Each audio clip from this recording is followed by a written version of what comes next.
Buenas tardes amigos, buenas tardes hermanos, un placer saludarles. Una vez más con ustedes proclamando su venida. Gracias a Dios por el privilegio de poder llegar a la intimidad de sus hogares y compartir con ustedes el mensaje de la palabra de nuestro Dios. Gracias al Señor por cada familia que felizmente sigue llevando la vida, por cada ser querido que aunque esté a la distancia, el Dios del cielo lo ha protegido. Definitivamente, como dice la Santa Biblia, Él es el que sana todas tus dolencias, el que rescata del hoyo tu vida y te corona de favores y de misericordias. Así que agradecemos a Dios por las personas que han recibido y que hemos recibido el milagro más grande, el de no enfermarse.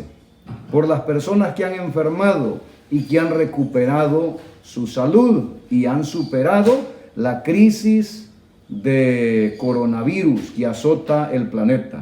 Y por supuesto, oramos por aquellos que hoy están atravesando por esta situación bien difícil. Tenemos amigos que han sido alcanzados, pero por la gracia de Dios están en un buen proceso de recuperación. Y oramos al Dios del cielo por estas familias que están de luto, que sí han perdido familiares, han llevado al descanso personas a causa de la enfermedad. Vamos a orar y vamos a ir al estudio de la palabra del Señor. Padre eterno, Dios de toda la creación, tú que habitas en la hermosura y la santidad del cielo, y tu presencia es en todo lugar. Bendito tu nombre por tu misericordia, por la paciencia inalterable con que tú conduces los destinos de este planeta. Gracias, buen Dios, por este privilegio que tenemos en esta hora de la tarde, de llegar a cientos de miles de familias para compartir el mensaje de su palabra. Que su amor, su bondad, su misericordia descanse sobre cada uno.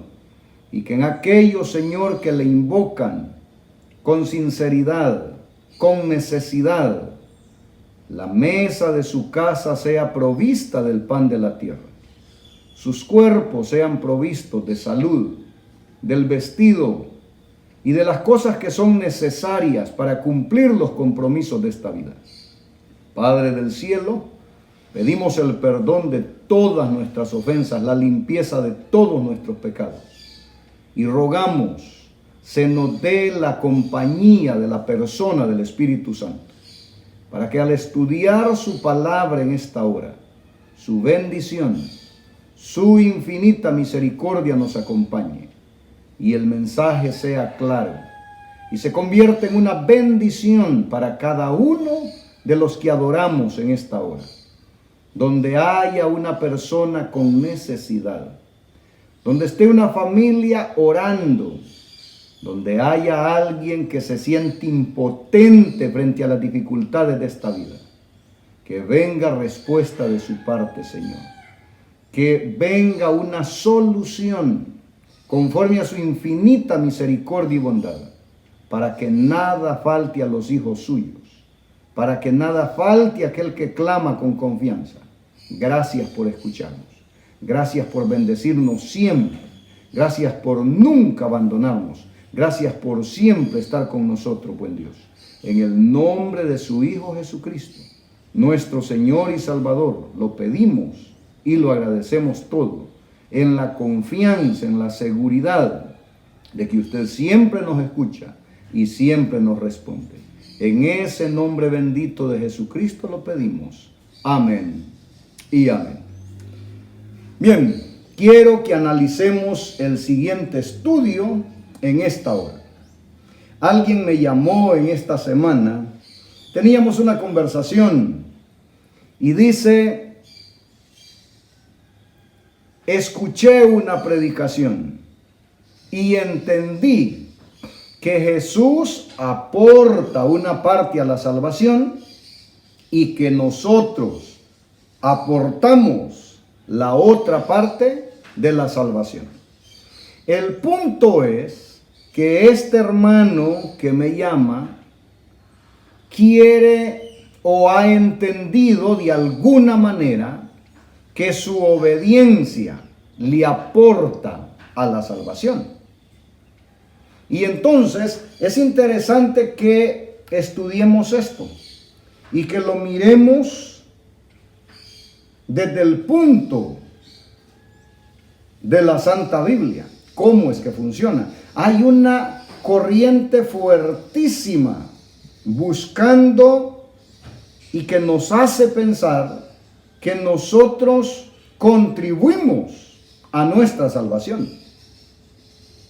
Y es un tanto complejo porque tengo que encontrar por dónde iniciar, cómo explicarlo bien de manera que entre adentro de su cerebro y al mismo tiempo que cerremos bien este asunto, que no nos quede en lagunas. La Santa Biblia enseña que la salvación es únicamente por la gracia de Dios. O sea, si nosotros le aportamos algo, dejaría de ser por la gracia de Dios. Y estaríamos en un punto en el que nosotros tendríamos méritos. Esta fue la equivocación de los fariseos en el pasado. Ahora, tenemos que colocar en el lugar correcto el hecho de que la gracia de Dios nos salva completamente y que la obediencia del ser humano a la autoridad divina se convierte en el fruto de haber sido salvados por la gracia de Dios. Este es el punto donde mi hermano estaba teniendo una dificultad. Y es el punto donde posiblemente estén representados miles de personas. No es tan fácil entenderlo. No es tan fácil entenderlo. Explicarlo tampoco, pero no es difícil si buscamos la dirección de nuestro Dios. ¿Cómo funciona? Tomémoslo allá, en el origen, en el comienzo. Adán y Eva pecaron. Adán y Eva desobedecieron una instrucción clara que había sido dada por el Dios del cielo. En el libro de Génesis, en el mismo comienzo, uno encuentra el relato de la creación. Y uno encuentra el orden perfecto de la creación. Si ustedes notan, Dios primero preparó todo un hogar para luego colocar allí a esa primera pareja. Y una vez que los coloca allí, no había pecado en el planeta, pero hay una instrucción para no pecar. Ya había un rebelde, un impostor, el ángel que se había rebelado contra la autoridad de Dios. Y Adán y Eva reciben una sola prueba de lealtad, una sola instrucción de obediencia. De todos los árboles del huerto podéis comer, pero del árbol de la ciencia, del conocimiento del bien y del mal, no podéis comer. El día que de él comieres, ciertamente morirás. O sea, avisada la instrucción a cumplir y la consecuencia a recibir, hay una ley, hay una instrucción. ¿Les estaba cobrando Dios la existencia? No. ¿Le estaban aportando ellos al derecho de vivir? No. Pero ocurre que nuestros primeros padres comieron el fruto que tenían vedado, prohibido, y pecaron. Y pecaron. Ustedes van a notar que ocurre lo que ya la Santa Biblia va a decir después en declaraciones del apóstol Pablo. Fueron destituidos de la gloria de Dios. Si uno nota la lectura del Génesis, Adán y Eva se dan cuenta que están desnudos hasta cuando comieron el fruto que estaba prohibido. Antes de eso, la gloria de Dios los cubría. ¿De qué fuimos despojados al caer en pecado? De la gloria de Dios. Y se notó, ¿qué cosa? La desnudez en todo el sentido de la palabra. Ese relato lo estoy tomando como base solo para ilustrar y recordarles algo. Cuando Adán y Eva pecaron, cuando descubrieron que estaban desnudos, cuando sintieron la vergüenza de su desnudez, el relato bíblico dice que se dieron cuenta que la voz de Dios se paseaba por el huerto y llamaba, y ellos se escondieron.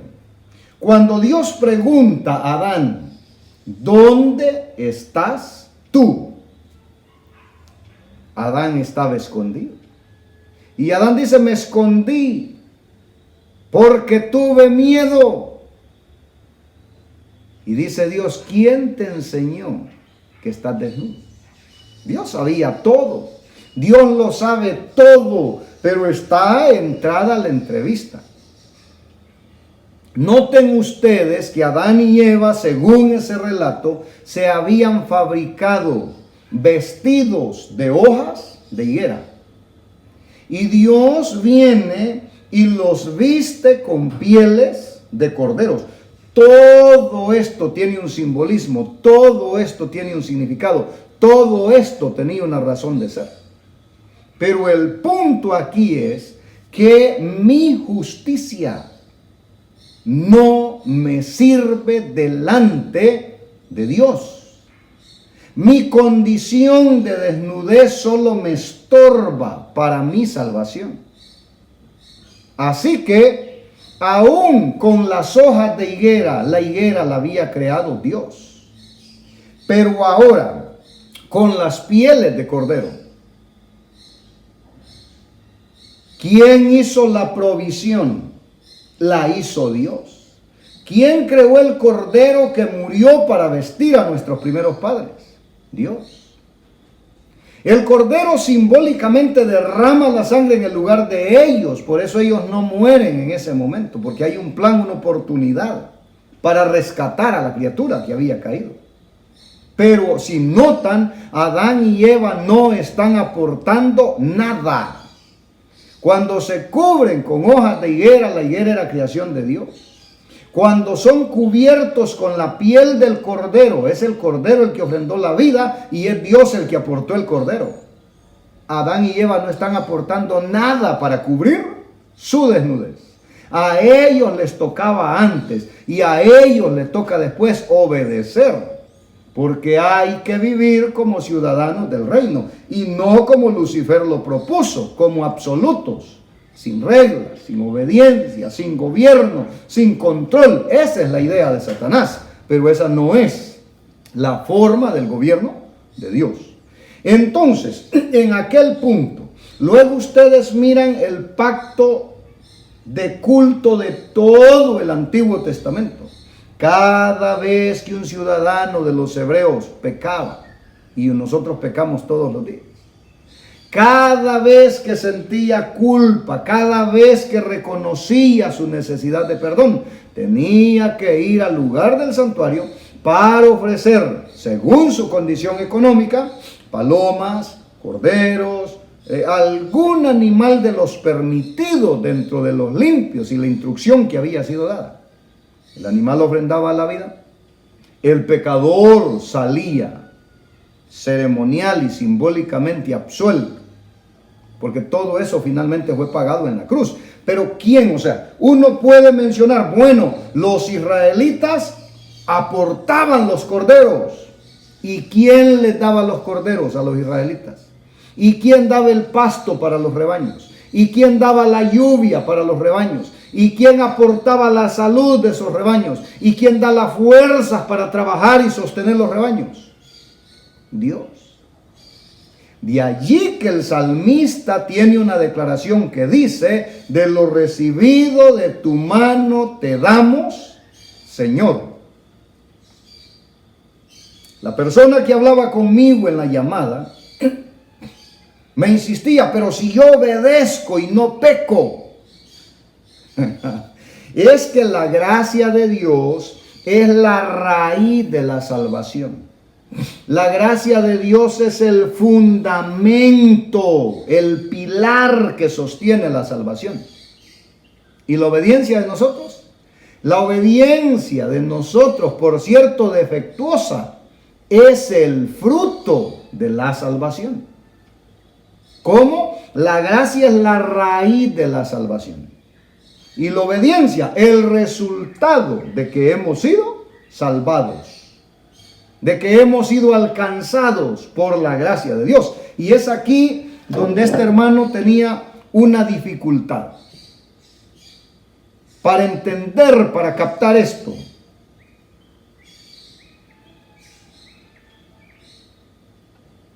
me dice, bueno, pero si yo obedezco, si yo guardo todos los mandamientos, ¿no me sirve?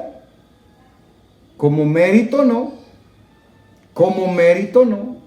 Porque nosotros no podemos aportarle una puntada de costura al vestido de la justicia que necesitamos. El vestido de la justicia que cubre a los santos del Altísimo, que cubre a los herederos de la salvación, es construido en el telar del cielo. ¿Cómo? Es construido en el telar del cielo. Vamos a tomar algunas declaraciones de la Santa Biblia para que nos entendamos mejor. Y en la medida que el tiempo nos permita, vamos a tomar las palabras que se traducen como pecados en la Biblia, algunas de esas palabras, para entendernos bien. Miren,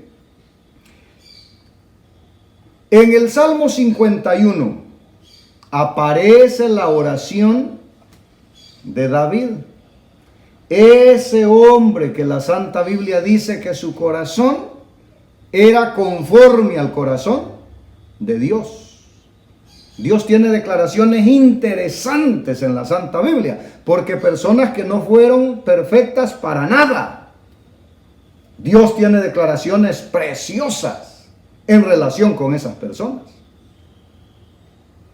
De Moisés dice que era el hombre más manso sobre este planeta. Y Moisés se equivocó.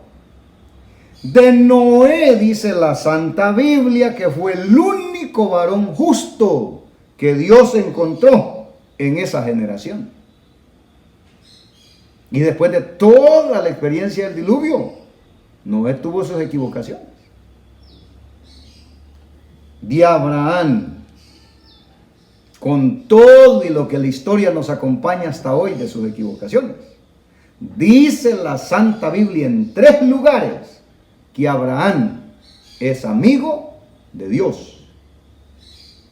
De Job dice que es varón perfecto, recto, temeroso de Dios y apartado del mal.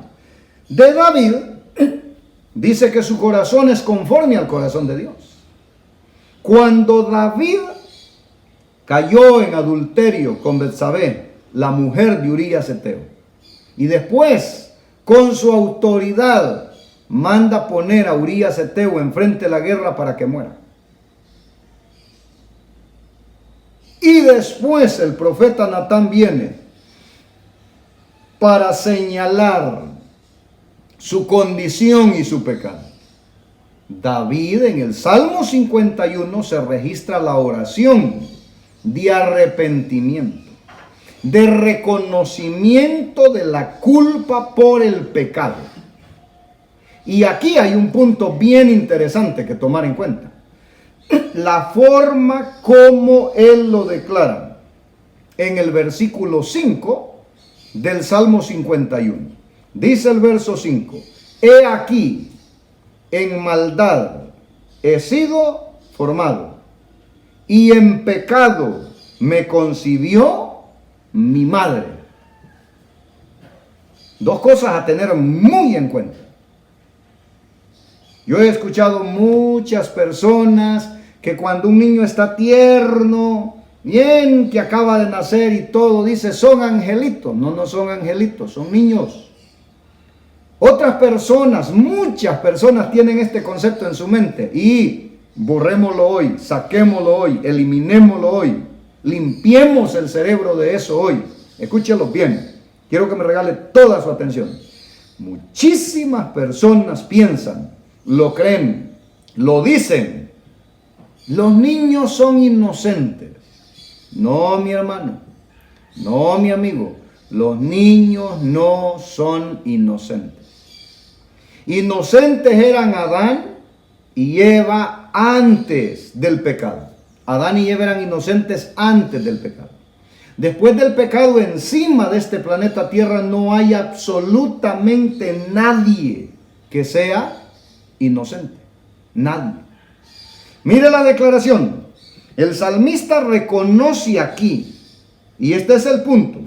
He aquí, en maldad he sido formado, y en pecado me concibió mi madre.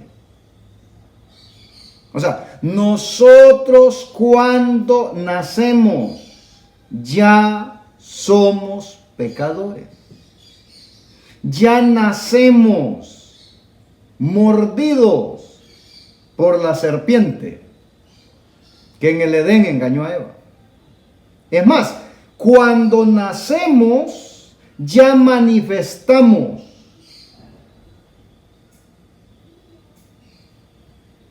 la contaminación del pecado. El salmista dice que desde el vientre de la madre a la hora de formarse, el humano es concebido, es formado en pecado. Y eso es así. Si usted es de las personas que medianamente ha leído su Biblia, si ha leído los relatos del Génesis, usted sabe lo que pasó cuando Rebeca quedó embarazada de los mellizos, de los gemelos Jacob y Esaú. ¿Se acuerda? De los hijos de Isaac. ¿Se acuerda usted lo que dice el relato bíblico de esos dos muchachos? ¿A dónde empezaron a pelearse? ¿A dónde empezaron a pelearse? En el vientre de la madre. Y se pelearon toda la vida. Se pelearon toda la vida. Detalles que usted conoce del diario vivir, y esto me lo van a entender mejor las mamás, porque son las que pasan todo el tiempo con los recién nacidos. ¿Cómo nacemos? Esto lo sabemos todos. Nacemos llorando. Si no fuéramos concebidos en pecado y no naciéramos en el mundo donde hay pecado, si no viniéramos pecadores, no lloraríamos al nacer. El llanto es una de las debilidades inocentes del pecado. Y aquí me metí en otro terreno. ¿Qué son debilidades inocentes del pecado? ¿Hay algo inocente en el pecado? Sí. Jesús tenía, en el tiempo que vivió y se humanó y que convivió con nosotros en esta tierra, Jesús tenía las debilidades inocentes del pecado. ¿Cuáles son las debilidades inocentes del pecado? Entristecerse, enojarse, cansarse, sentir hambre, sentir sueño, sentir sed, angustiarse. Todas esas emociones vinieron con el pecado. No existían antes del pecado. No hay registro de llanto antes del pecado. De dolor, de sueño, de cansancio, de hambre, de sed, de aflicción. Eso vino con el pecado. No es pecado tener hambre, pero es una debilidad que entró con el pecado. No es pecado tener sed, pero es una debilidad que entró con el pecado. No es pecado tener sueño, cansarse, llorar. No pecamos cuando lloramos, pero es una debilidad inocente. Por eso se añade la palabra inocente. Es una debilidad del pecado. Enojarse no es pecado, es una emoción. El problema es, ¿qué hacemos cuando nos enojamos si no tenemos dominio propio? ¿Qué es el dominio propio? Gálatas 5:22. ¿Qué es el dominio propio? Fruto del Espíritu Santo. Paciencia, benignidad, bondad, mansedumbre. ¿Para qué está todo ese cúmulo del fruto del Espíritu Santo? Para controlar la ira y el enojo, que son debilidades inocentes del pecado, pero que cuando no se controlan, se comete pecado. Aún con el hambre, cuando no se controla, se comete el pecado de la gula, del abuso con la comida. Y no me voy a meter más en aquel terreno. Regreso aquí, al punto donde queremos. El hecho de que el primer llanto al nacer es la primera manifestación pública y visible que nació un pecador, no un inocente. Así que, con esto en mente, en pecado me concibió mi madre. Usted y yo ya nacemos marcados por el pecado, por la enfermedad, por todo lo que es dañino en este mundo. Entonces, el punto es que mi hermano me decía, y lo que yo aporto pues, y mi obediencia, quiero dejar bien en claro que si entramos en el reino de los cielos, será única y exclusivamente por la gracia de Dios. En nosotros no hay nada que le aporte méritos, porque en el momento que aportemos un poquito de mérito, ya no será por gracia. Eso es lo que hay que entender. Eso es lo que hay que entender. Ya no sería por gracia. ¿Dónde queda entonces la obediencia? El apóstol Pablo dice que la obediencia no le aporta nada. Pero Santiago dice, y es aquí donde es bueno entender, que la obediencia demuestra que mi fe funciona, que la gracia operó un cambio en mi vida. Hay algo que esta persona con la que hablábamos en el teléfono no me estaba captando. Y es el hecho de que nosotros, cuando hacemos algo bueno, cuando algo nos sale bien, cuando damos fruto de ese bueno que es fruto del Espíritu Santo, no es algo que se origina en nosotros, sino que es la obra del Espíritu de Dios trabajando en nosotros. No tengo en la mente la cita que quiero, pero está en Filipenses. Está en Filipenses. Intentaré, pero no me gusta entrar en pérdida de tiempo porque me distrae y me quita el espacio. En la carta de Pablo a los Filipenses dice una declaración que la iniciativa de hacer las cosas bien no empieza en nosotros, sino que es una iniciativa que empieza en Dios. En Filipenses está una declaración que dice que Dios es el que produce en nosotros el querer como el hacer para cumplir su buena voluntad. Posiblemente cientos de miles de televidentes dicen, ¿cómo no se sabe esa cita? Yo no me lo sé todo y nunca he dicho saberlo todo. Así que le queda de tarea buscarla. Filipenses son 3 capítulos, una cosita, léase la carta. Ahí va a encontrar la declaración que dice que Dios, Él es el que produce en nosotros tanto el querer. O sea, cuando sentimos el deseo de lo bueno, no nació en mí está lo malo. Y este hermano se asustó cuando le dije en el teléfono, mi hermano, a nosotros los humanos lo que nos encanta es hacer lo malo. A mí me gusta el pecado. Allí se me escandalizó. Y me dice, ¿cómo? ¿Usted que nos predica todas las tardes le gusta pecar? Sí, señor. Sí, Señor. Usted que me está mirando y yo que estoy predicando, necesitamos desesperadamente, minuto a minuto, segundo a segundo, la gracia de Dios para ser salvos. Porque lo que nos gusta no es lo bueno, sino lo malo. Se los ilustro bien sencillo, que usted lo va a entender allá dentro de su cabeza. ¿Cuánto tiempo le demora? ¿Cuánto tiempo le cuesta a usted memorizarse un chiste vulgar? ¿Cuánto tiempo le demora aprenderse de memoria un chiste vulgar? Solo una vez se lo cuentan y se le pega. Seamos honestos. ¿Cuánto tiempo cuesta aprenderse un versículo de memoria?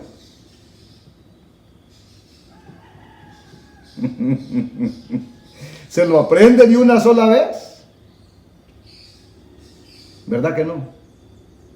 ¿Verdad que Recuerdo cuando andábamos como locos aprendiendo versículos en hebreo y en griego de memoria. Y había que meterse una cantidad de versículos de memoria en hebreo y en griego para saberlos al siguiente día. No es fácil. Aún en el español que conocemos no es fácil memorizar las cosas buenas. Y practicarlas es más difícil. A nosotros nos gusta lo malo. A nosotros nos encanta el pecado. O sea, cuando usted, de allí que Santiago dice, muéstrame tu fe por tus obras. Demuéstrame que la Biblia, que la gracia de Dios ha hecho un cambio en tu vida. ¿Se da cuenta? Y en el juicio final las obras cuentan. Somos salvados por la gracia de Dios y seremos juzgados por nuestras obras. Si funcionó la gracia de Dios en nosotros o no. La universidad, la educación del gobierno es gratuita, para ilustrárselo. Pero para recibir el título hay que pasar los exámenes. Hay que demostrar que la educación que le dieron funcionó. Más o menos. Entonces, ¿qué ocurre? Dios me salva por pura gracia. Yo no le aporto méritos a la salvación. Pero una vez que la gracia de Dios me alcanza, debo ser una persona obediente. ¿Para salvarme? No. ¿Porque soy salvo? Sí. Yo se lo ilustraba a esta persona de esta manera. Un árbol no echa naranjas para hacer naranjo. Produce naranjas porque es un naranjo. Un cristiano obedece. Un cristiano guarda los mandamientos de Dios. Un cristiano devuelve lo que le pertenece a Dios. Un cristiano cuida el cuerpo que es propiedad de Dios. Porque es un ciudadano del reino de los cielos. Y vive conforme a las reglas que ha establecido el reino de los cielos. No obedece para salvarse, se lo repito, porque este era el punto donde mi hermano estaba pegado. Me dice que yo escuché la predicación y el predicador dijo que Jesús aporta una parte, el perdón, y yo aporto con la obediencia. No, y no con mayúscula y en negrita, no. Nosotros no le aportamos nada a la salvación. La salvación ocurre porque la gracia de Dios nos alcanza. Y cambiamos. El que le gustaba la cantina, las rancheras, los chistes de la cantina, los gritos de la cantina, el ambiente de la cantina. Ahora resulta que, como lo presenta el apóstol Pablo en una de sus cartas, ocurre una renovación de su mente. Ocurre una renovación de su espíritu. Y es interesante mirar al que le gustaba el relajo, el grito, el ambiente que mete el alcohol en el cuerpo, que ahora le guste una taza de leche caliente y irse a dormir y ya no andar en la calle. ¿Le nació porque le nació que tenía ganas de ser así? No. Hay una obra de la gracia de Dios en la vida de esa persona. Y la persona que le gustaba el ambiente de la feria, la música, los juegos y todo, ahora se siente feliz un miércoles de noche en el culto de su iglesia pequeña? El miércoles de noche solo van las viejitas salvadas y los que necesitan salvación no van. ¿Qué hizo el cambio? Nosotros no somos buenos por naturaleza, somos malos. Él es el que produce en vosotros tanto el querer como el hacer para cumplir su buena voluntad. ¿Quién operó el cambio? La gracia de Dios. ¿Cuál es el fruto de que la gracia de Dios haya alcanzado a esta persona? La obediencia. Pero la obediencia es el fruto, no es el mérito. Es el resultado de los méritos de Cristo obrando en la persona. Yo he escuchado muchas personas que dicen, mire, a mí nadie me trajo a la iglesia. A mí nadie me invitó. A mí nadie me dio un estudio bíblico. Yo vine solito. Yo vine solito. Yo llegué aquí y me congregué. ¿Usted cree que vino solito? ¿Usted que me está mirando es uno de esos? ¿Usted piensa que llegó solito? No. No. Hay algo que usted y yo no miramos. La obra del Espíritu Santo. La persona del Espíritu Santo. Nadie me invitó, ¿está seguro? ¿Se acuerda lo que Jesús le dijo a Nicodemo? Cuando Nicodemo le dijo, ¿qué tengo que hacer para ser salvo? Dijo Jesús, tienes que nacer de nuevo. Nicodemo dijo, ¿y cómo ocurre eso? Jesús dijo, el viento sopla de donde quiere.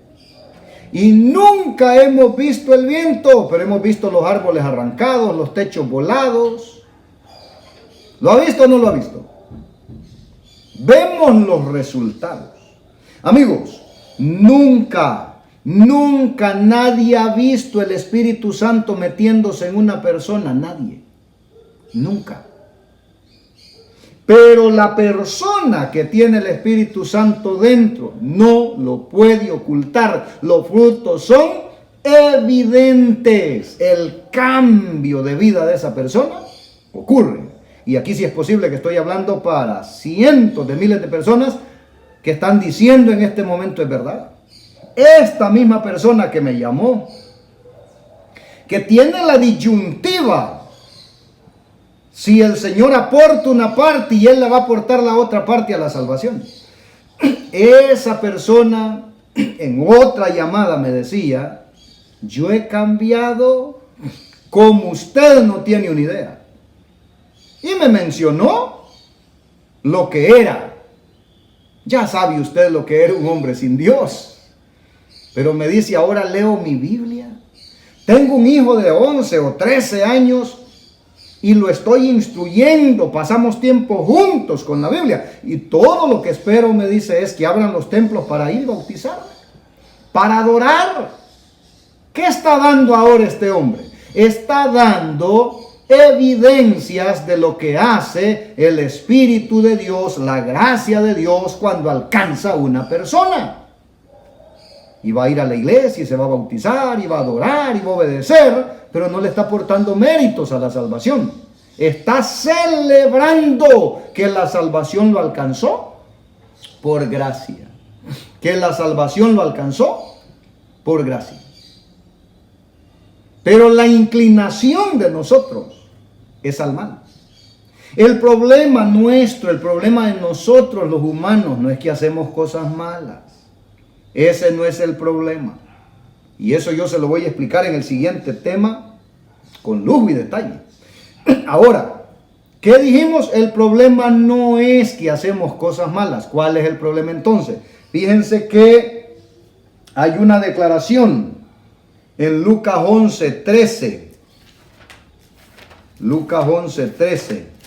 Y es una declaración, la voy a tomar la mejor que he encontrado, porque es una declaración del Señor Jesús. Lucas 11, versículo 13.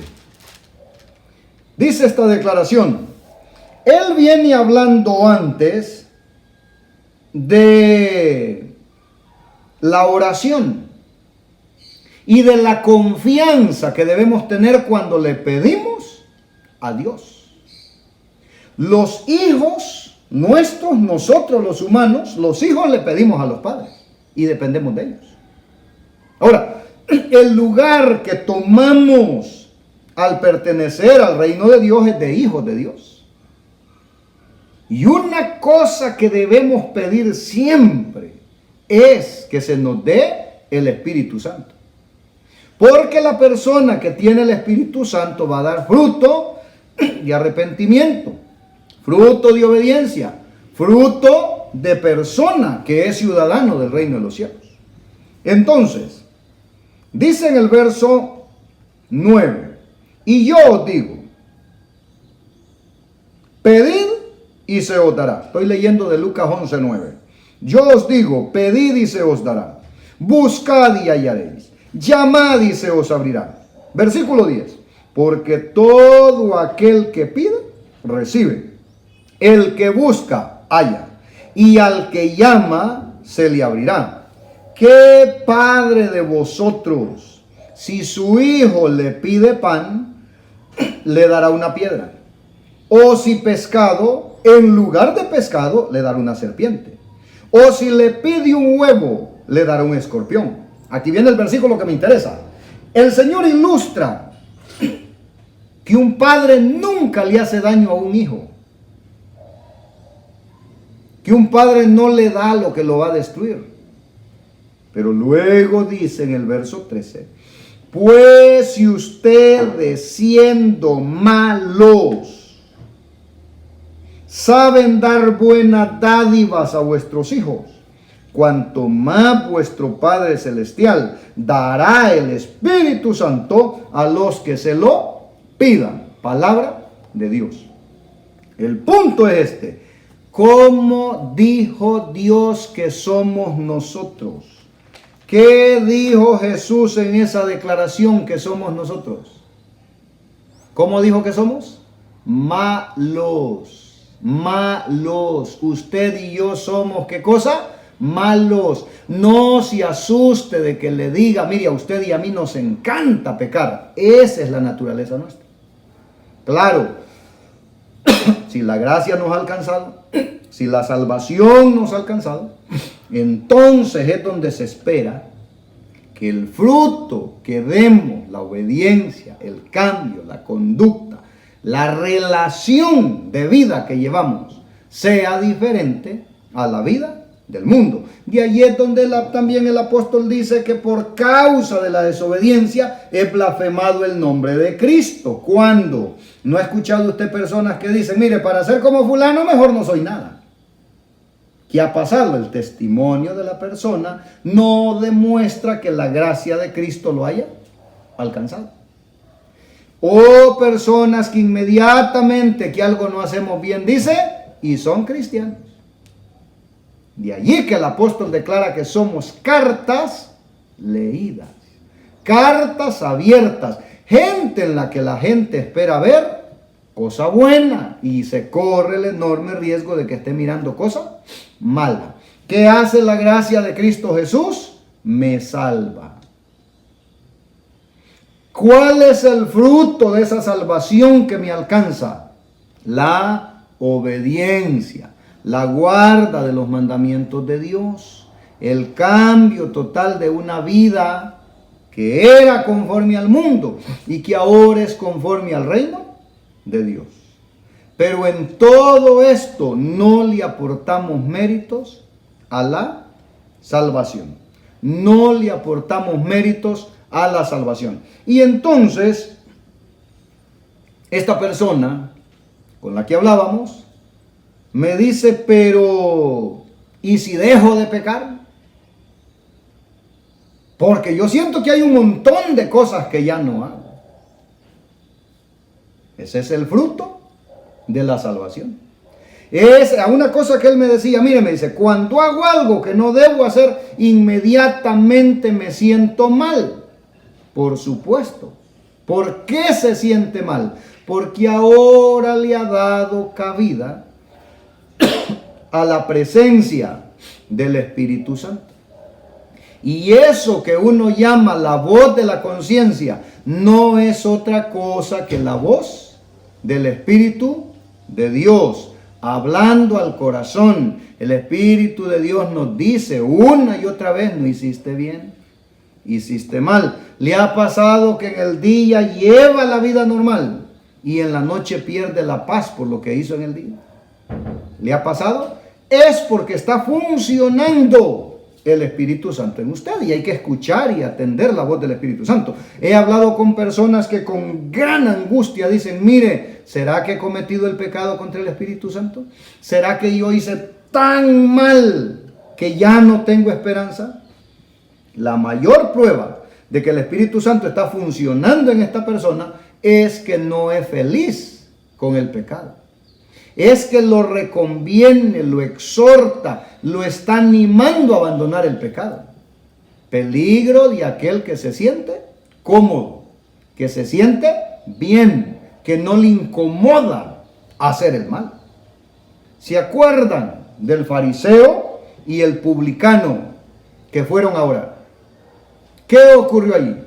Ese fariseo y ese publicano que fueron a orar, el fariseo dijo: te doy gracias, Señor, porque no soy como este otro. Y aportó, ¿qué cosa? Según él, sus méritos. Ayuno 2 veces a la semana, doy diezmo de todo lo que recibo. O sea, estaba diciendo: tengo derecho a la salvación. Ese es el peligro que quiero evitarle. Ese es el peligro que quiero evitarle, que no vaya a caer usted en el credo popular. No bebo, no fumo, no bailo, no digo malas palabras, no le hago males a nadie, pago mis impuestos, crío bien mis hijos, al que me pide un favor se lo hago, tengo la cabeza metida en el cielo. Eso era lo que creía aquel fariseo. Así pensaba aquel adorador. Llegó el publicano a adorar, y el relato bíblico dice que ese publicano se sentía tan miserable que no tenía fuerzas para levantar su mirada al cielo. Agachado, avergonzado por el sentimiento de culpa, golpeaba su pecho y decía: Señor, ten misericordia de mí, que soy un pecador. Ahí está el punto. Ahí está el punto. Reconocer que los méritos son de Dios. Reconocer que los méritos son del Hijo de Dios. La única justicia perfecta es la de Cristo. La única obediencia perfecta es la de Cristo. Y con aquella que se nos aporta parecemos perfectos nosotros en nuestra defectuosa justicia. Pero la obediencia suya y la mía, el ayuno de 2 veces a la semana, la devolución del diezmo, todo aquello debe ser fruto del amor que siento por Jesús, por el sacrificio que hizo por mí en la cruz del Calvario. Pero no es mérito como para llegar diciéndole al Señor: hey, me paga, yo ya tengo derecho al cielo porque me porté bien. De ninguna manera. Porque, ¿cuál es el punto? Cuando por fin nos portamos bien, es porque Él produce en nosotros tanto el querer como el hacer para cumplir su buena voluntad. Tengo aquí, en este punto, que repetirle algo. La gracia de Dios es la raíz de la salvación. Le aporta todo el mérito para meterme en el cielo. La obediencia del cristiano es el fruto de la salvación. Ya que el Señor lo transforma y lo capacita, obedece, pero no aporta mérito. Un gran peligro en esto es atomizar la salvación, porque entonces atomizamos el pecado. ¿Qué es esto de atomizar la salvación y atomizar el pecado? Miremoslo mañana. Que Dios le bendiga. Gracias, Padre eterno. Gracias, Dios de toda la creación, porque en su bondad nos concede el privilegio de adorarle. Que su bendición quede con cada familia, Señor, que ha adorado esta tarde. Que su misericordia bendita alcance a cada uno y tenga respuesta para la necesidad. En el nombre de Jesucristo, su Hijo amado, nuestro Señor y Salvador, lo pedimos y lo agradecemos todo. Amén y amén. Que Dios les bendiga. Si Él nos presta la vida con salud, nos vemos mañana. Que el Señor les bendiga.